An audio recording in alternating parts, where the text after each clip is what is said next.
So this video is going to be about the USA astrology chart. I am reading from historicalastrology.com. I just think it'd be fun to look into the astrological viewpoint of this country, and which I live in, and look at the transits right now to get somewhat of an idea of what we can expect. Because I definitely feel more and more stuff has been brewing over the last couple of years. So let's get started. The USA astrology chart, the declaration chart dated July 4th, 1776, is the most powerful chart we have for America. How does this popular USA astrology chart function? First, this document is a record of the founding of the United States. Since the American Revolution had already begun when the Declaration was signed, many de facto dates exist for the founding of the United States. This document represents the formal, unified statement of separation from the British Empire. When in the course of human events it becomes necessary for one people to dissolve the political bonds which have connected them with another,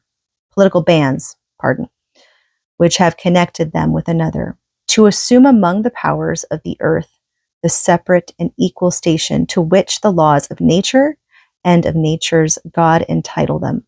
The opinions of mankind requires that they should declare the causes which impel them to the separation.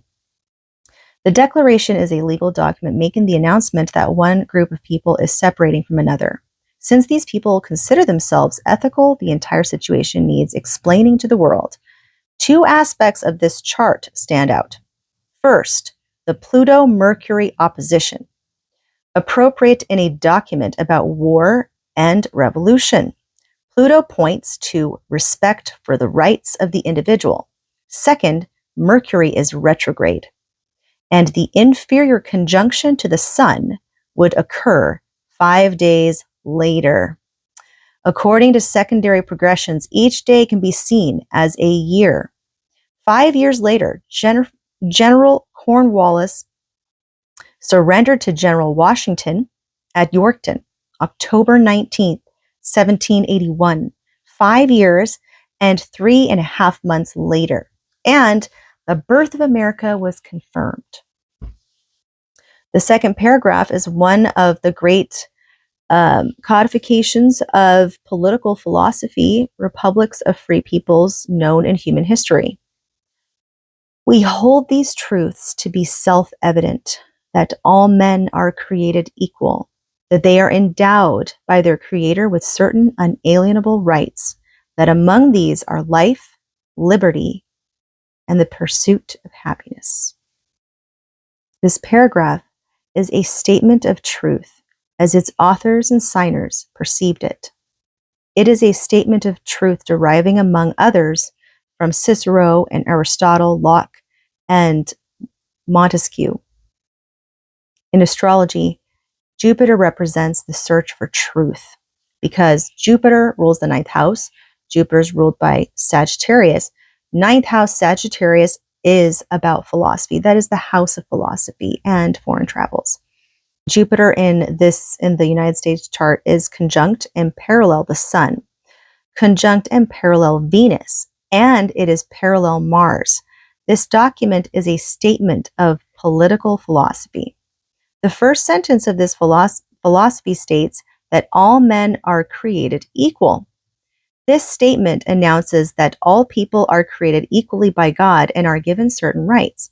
This is a statement of eternal law. It states that these laws are the laws of nature and of nature's God. It focuses on the rights of the individual rather than on the rights of the state. Jupiter and Venus are two of the more influential law-giving planetary energies. Here, they form a conjunction. That makes this statement a powerful one. The statement continues saying that they are endowed by their Creator with certain unalienable rights, that among these are life, liberty, and the pursuit of happiness. Life is the sun in this chart. Liberty is Jupiter, and the pursuit of happiness.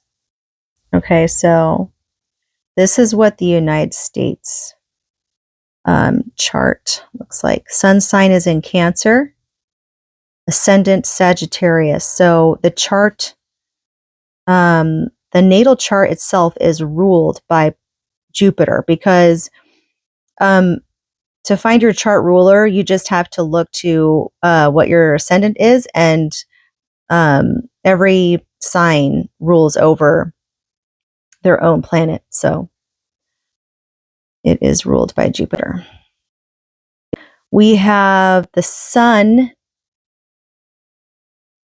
The sun looks to be falling in the 8th house of Cancer.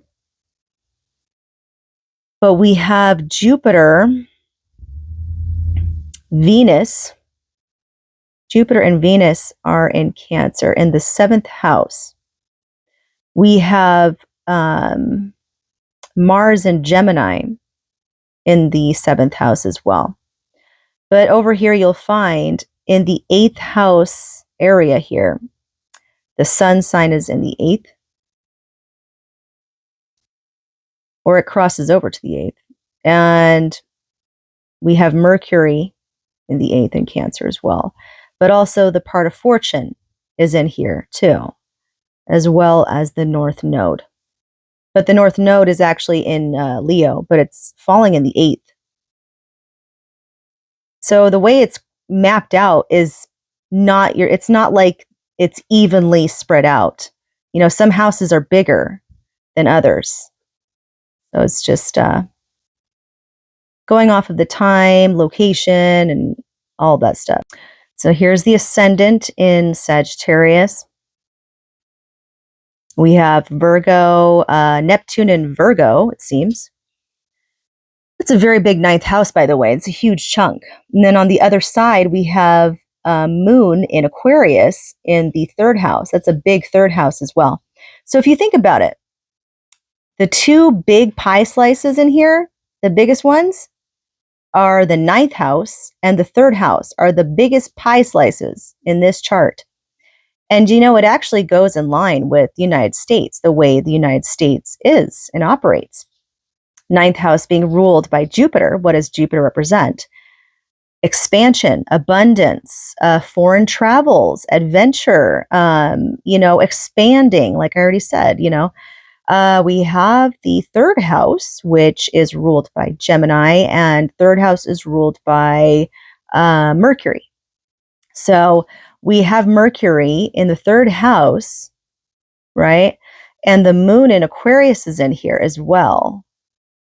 So the United States has always been really good at communicating, making deals. You know, you have to have the courage and abilities to communicate with foreign, in foreign travels to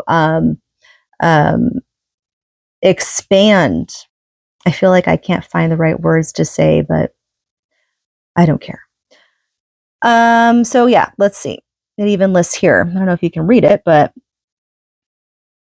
Sun in Cancer, Moon in Aquarius, Mercury in Cancer, Venus in Cancer, Mars in Gemini, Jupiter in Cancer, Saturn in Libra, Uranus is in Gemini, Neptune in Virgo, Pluto in Capricorn, and the North Node is in Leo. Part of fortune is in Cancer, and I don't know what that is right there, but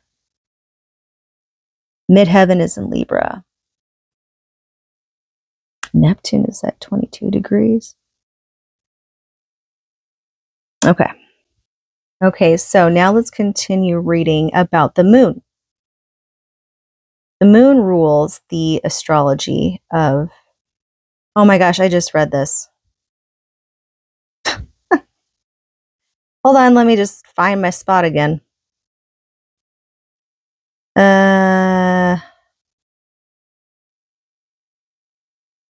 Okay.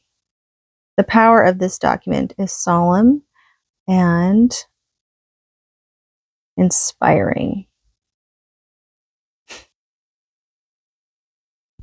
It states that when government is changed too often, instability can result. Prudence, indeed, will dictate that governments long established should not be changed for light and transient causes. And accordingly, all experience hath shown that mankind are more disposed to suffer, while evils are sufferable, than to right themselves by abolishing the forms to which they are accustomed. This section is represented in many places in the chart. It is probably best shown in that closing last quarter square between Saturn and the Sun. And remember, Saturn is in Libra, the Sun is in Cancer. This square in historical astrology is the reflective square. Problems that have come up before and will come up again are thought about, reflected upon, and remedies are suggested. This segment also demonstrates the basic drive of a people demanding a structure of rights built on the rule of law, Saturn and Libra, for a republic built on the guarantee of life, liberty, and the protection of private property, as John Locke explained. The fundamental drive to preserve and extend Republican freedoms that had already been practiced in British America for over 150 years is found all over this chart. In the Sun-Saturn square, in the Saturn trine Uranus, no major aspect exists between Saturn and Neptune. In all the planets located in astrological Cancer, and if nothing else, in the lunar domination of the chart. So the Pluto-Mercury opposition enumerates the many wrongs that occurred under the domination of the British Crown. It clearly lists the wrongs imposed on British America by the King in Parliament, and which we all know very well about from history. And for the support of this declaration, with a firm reliance on the protection of divine providence, we mutually pledge to each other our lives, our fortunes, and our sacred honor. This statement functions as a bonding wherein people unify their minds into something larger, into a kind of group mind that carries out a larger purpose. So that's why the Sun was located. That basically shows there the location of the Sun sign in Cancer in the 8th house of this chart. It's a powerful energy that is invoked, one that has already lasted for more than 2 centuries. Like, it was a build-up, right? Astrologically, this represents the Sun anti-parallel Pluto and the Sun conjunct Jupiter.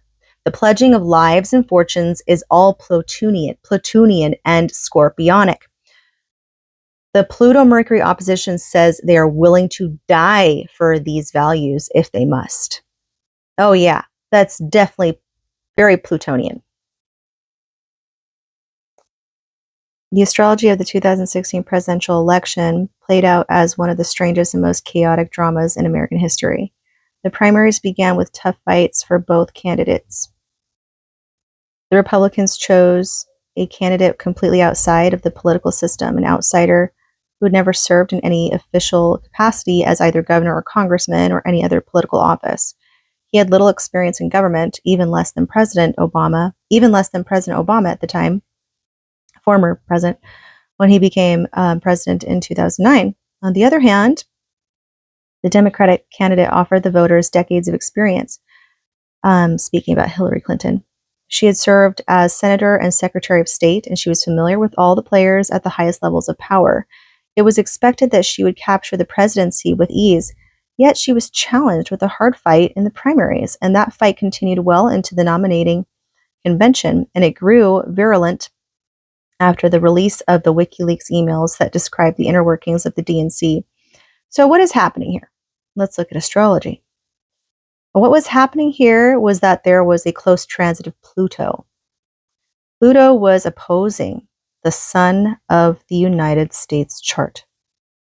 And at the same time, it was squaring the United States natal Saturn. And a synod of 2 outer planets, Uranus, the planetary ruler of upsets and elections, because Uranus is He wants to stir things up. He wants to make something unexpected happen. Big change. Like, so, and then Eris, which is Aries, was at 21, 22, 23 degrees. That is degree theory. They say at certain degrees can cause different energies based off of the numbers, right? So yeah, changing energy to the contest. So Pluto opposing the sun of a nation's chart. Let's look further into that. When Pluto opposes the natal sun of a nation's chart or the natal sun of a national leader, the structures of power can blow apart. So, because Pluto exposes, Pluto is like the big fuck you, right? And the sun in our charts are represented as our life force. That is so I don't even have to explain that, so when Pluto comes around, it's like, okay, well, I'm about to fuck shit up and, expose everything that you didn't do right. That's basically what it is. So let's look in history, actually. Pluto, for the first time in its history, conjoined America's natal sun on August 2nd, 1923, when the transit of Pluto at 11 degrees Cancer, at 11 degrees Cancer, 26 was less than 2 degrees away from the conjunction of the USA sun. So the USA sun is at 13 degrees. Warren G. Harding, the president of the United States, died. He was succeeded by Calvin Coolidge, who would since he was born July 4th. Okay, yeah, all right. Haha, how that played out. Good Lord. Would have Pluto conjunct his natal sun off and on for several years. For Coolidge, this transit meant an ascent in power. So Pluto will mean different things to everybody because not everybody is going to experience like that same like falling apart. It really depends on all the aspects. So when Pluto opposed President Wilson's natal sun, he suffered a stroke. It so incapacitated him that he was unable to carry out his official duties. His wife Edith, oddly a descendant of Pocahontas, would rule as de facto president for the next 2 years. Pluto conjunctions and oppositions seem to work their strongest effects on tyrannies. A Pluto opposition to the 10th house planets of the chart of the Nazi Party wreaked terrible destructions, leaving German cities in rubble and its people starving. So that's another example of how Pluto can play out the way that it's aspecting in your chart. It can play out in different ways. So another time was when Pluto was in opposition to America's natal sun, it seemed curious that nothing seemed to happen. Yeah, because like I said, it plays out differently depending. So when it opposed the US natal Venus, though, so it caused a huge meltdown when Pluto opposed the natal Venus in the US chart. A huge meltdown in the stock market, bursting the housing bubble. Pluto opposed US Venus located at 3 degrees Cancer, precipitating the USA into what was called the Great Recession that took place in March 2009. So a little over 4 years later, on April 15th, 2013, the Boston Marathon massacre occurred.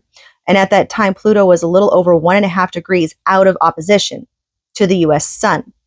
And yes, it was stationary, making it a powerful influence. So it depends like on where it's hitting and what other aspects it's making. Yet it seemed so quiet after the Boston terrorists were dealt with. I know now that what was going on was taking place behind the mask of Pluto. So it just depends on how it manifests, I guess.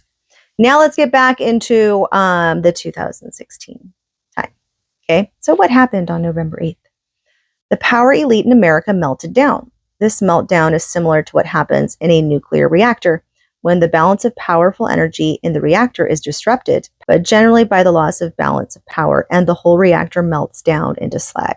So that's a very good visual to compare, to give you a better idea of what that looks like and how that plays out. It's similar to that. In American politics, this process was much slower. It began in 2010, when in a midterm election, November 2nd, 2010, the Republicans regained the House of Representatives by picking up 63 seats. That election ended the Democrats holding and ruling all three branches of government. In 2012, the president won his re-election. His party picked up 2 seats in the Senate to hold their majority. It appeared as if nothing was happening. In the 2014 midterm elections, the Republicans gained both houses, governorships shifted to the Republicans, and also many state legislatures moved from left to right. In 2015, the opposition of Pluto to the U.S. natal sun was exact for many months. Even with new majorities in both houses, all new legislation stopped. Everything gridlocked, and everything did stop, but the power of the elite was also blocked. The gridlock of the Congress was blocking the changes that the people did not want. A Supreme Court justice died. The president immediately appointed a new justice, which appointment the Senate had to approve. That is constitutional law. The Senate approved nothing. Gridlock continued. It was plutonium blocking. Effectively, the power of the elite was bleeding out daily. It was becoming very weak, but still, it was hard for people to grasp. Numerous Americans felt that the new laws passed by elites over the years were shoved down their throats. They did not like or want these laws. Polls showed that many Americans were afraid of their government. This new class of bureaucrats and politicians and lobbyists and crony capitalists and corporate media began to be called elites. Washington, D.C. was the most prosperous city in America. A new class warfare was forming, the people against the elites. This was a true class warfare. It would be fought in the national media against newspapers and corporate news media. The battle was waged on Facebook, on Twitter, on YouTube. It flared up in family meetings, and it was fought in the presidential contest. Millions watched its intense drama every day. Ultimately, it was fought at the voting booth. The vote resulted in a total meltdown of the Democratic Party, possibly the worst in its history. So what happened? 17 states voted for Democratic candidate. 33 states voted for Republican candidate. But that vote was just for president. In all public offices, the power of the elites melted away. This is a Plutonian transformation of government in America of vast proportions. So, the elements of the meltdown. Pluto, the transits. Pluto rules war. The world was on fire. Elites in power seemed unable to do anything about it. They even denied that there was a problem, so they lost. Pluto rules terrorism. Terrorists in America had been murdering and maiming Americans for several years. Up till the election, they had never stopped. The Boston Marathon killings were just part of this process. Further, all over Europe, the terrorist war raged. 99% of these killings were performed by, radicals, and elites refused to acknowledge the radical behavior, the problems that were happening. This was fundamentally dishonest. A Plutonian opposition will always blast away the cover. It will not allow things to be. It also represents justice. Pluto is also like another justice system. He's like, no, hello, I see in the shadows. I see everything behind the closed doors. Maybe everyone else can't see it, but Pluto sees everything. He sees in the light and in the dark. Pluto is economics and taxation as well, because 8th house. Pluto and Scorpio rule over the 8th house. The 8th house is the house of taxes as well. During the election, the elites informed the American people that it would be necessary to raise their taxes again. Already taxes were very high, but never mind, they had to go up again. Pluto is power, of course. The government takeover American healthcare, followed by all its broken promises, was a power grab. Americans grew to hate it. It didn't help or serve anyone, the Affordable Healthcare, right? Program or act or whatever. It was so expensive that it often cost more than their mortgage payments. And actually, yes, it absolutely. So let's see. Citizens were assessed with a huge new tax penalty if they didn't sign up for insurance. State socialism was turning into a nightmare. People were growing afraid of their government. Yet sovereignty rests with the people, with we the people. It rests in their vote. So when they exercised that right, they threw out the elites in every level of government. There were 2 major astrological factors on November 8th, 2016. Pluto by transit opposed and squared America's natal sun and Saturn. Even though Pluto had passed his opposition to the U.S. natal sun by a little over a degree, its square to Saturn, it was the square to Saturn at that exact is what made it more still in effect and prolong. And then Eris, which represents the god of war, Aries as well, Uranus, exerted an even more powerful influence, not only in the USA, but in the entire world. It was the Eris and Uranus synod that activated Brexit, the British pull-out from the European Union. The synod will probably break up the entire EU, as many member nations are already seriously considering withdrawal. In the American presidential election, it brought about sudden changes almost every day in this electoral drama. So, yes, the Erisian influence, speaking about Eris, right? Ruling things that last a long time means that these changes will be very long lasting and takes a significant amount of time to unfold. So, on the inauguration day, right, January 20th, 2017, Saturn, the planet of political timing, would be exactly opposing the natal sun of one of the candidates. So, who is this? This is, well, we'll find out. A few observations on Hillary's chart. One of her closest natal aspects is a partile Mars-Pluto conjunction in a partile Mars-Pluto conjunction in Leo, which is in a loose conjunction to her natal Saturn in Leo. In fact, she was born under a Saturn-Pluto synod.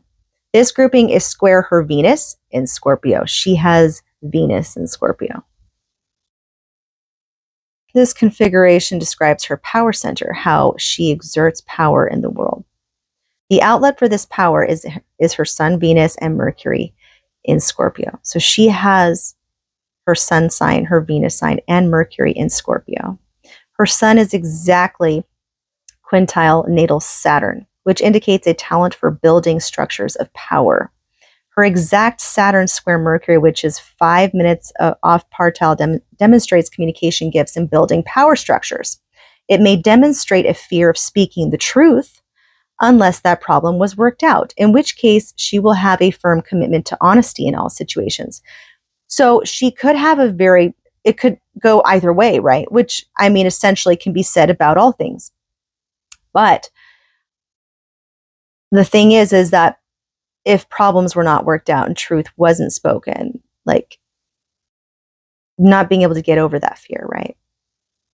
That her Saturn and Mercury are both connected to her natal moon, and that her moon has more aspects than her natal sun, demonstrates that she will build organizations mostly with women. And we do see that majority of her support is women, right?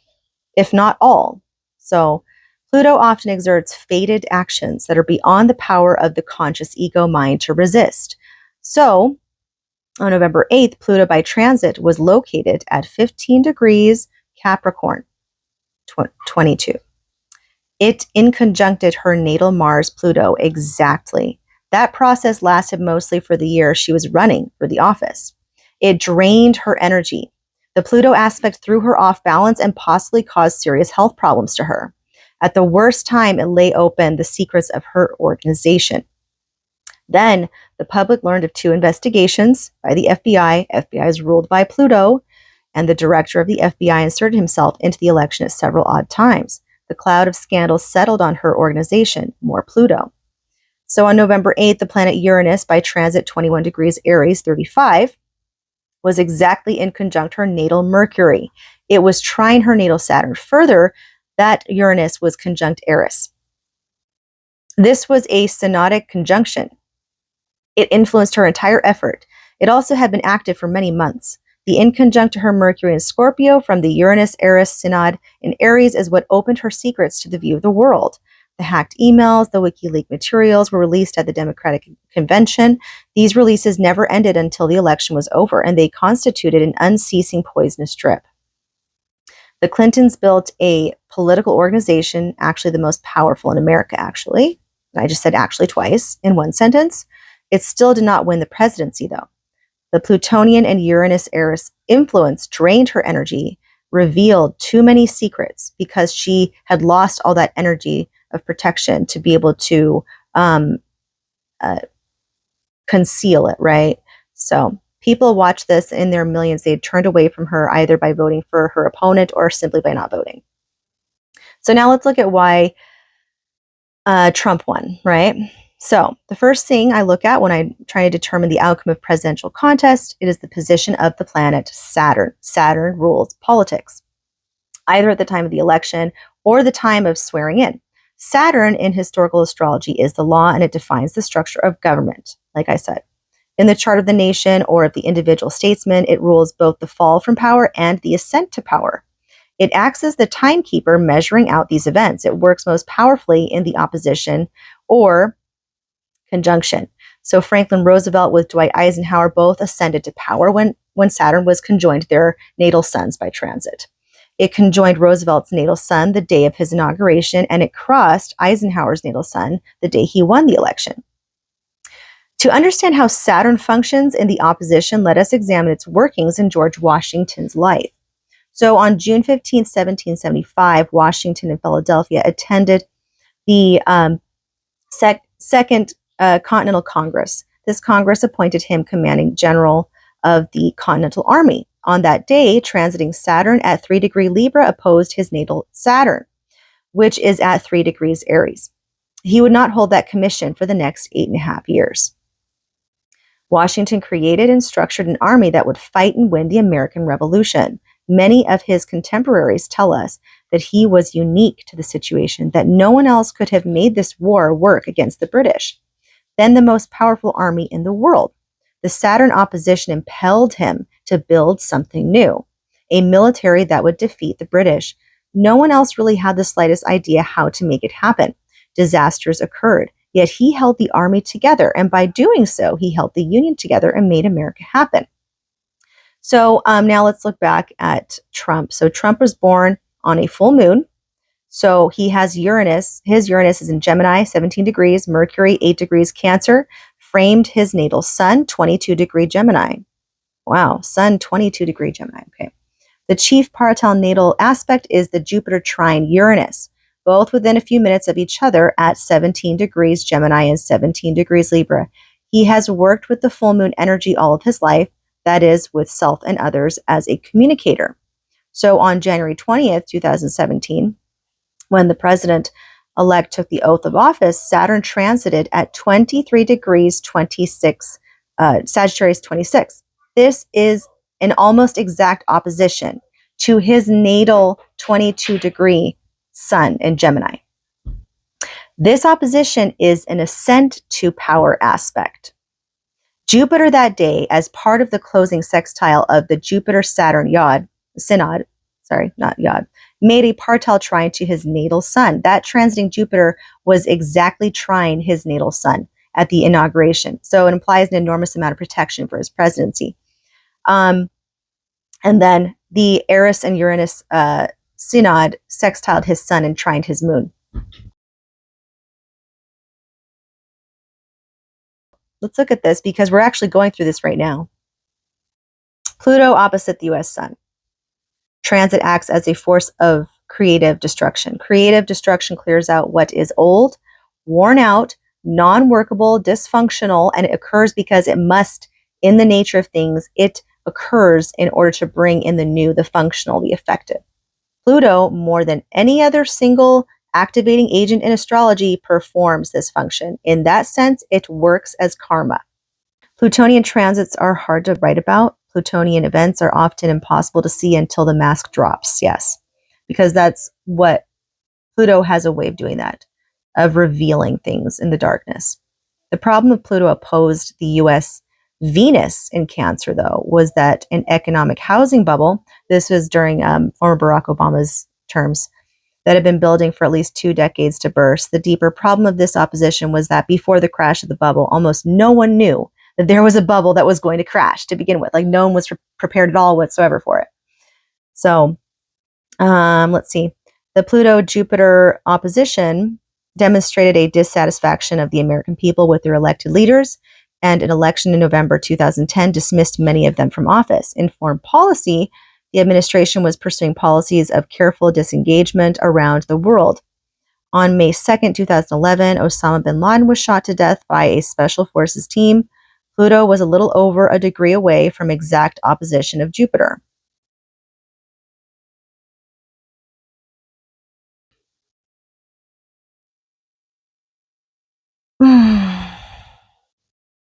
Finally, let's look at Pluto. That's what I'm really looking for. So it's been in Aquarius for like ever since January, and it's going to remain there. Oh, it's going to retrograde back into Capricorn until November. Yeah. What are you doing? I'm making a video. She's making a video. November 20th, 2024, Pluto will set up shop in Aquarius for the long haul. This transit, okay, this transit is occurring in the USA's second house of values and possessions. The second house is about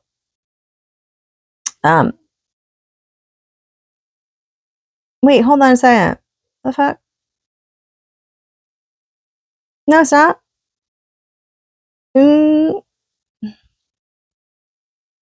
We will miss you, very much. Pluto is a modern ruler. Okay, duh. Yes, I know that. Where's the sun?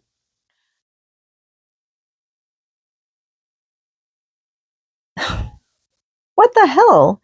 Oh, I don't have the right. What? Oh, son of a bitch.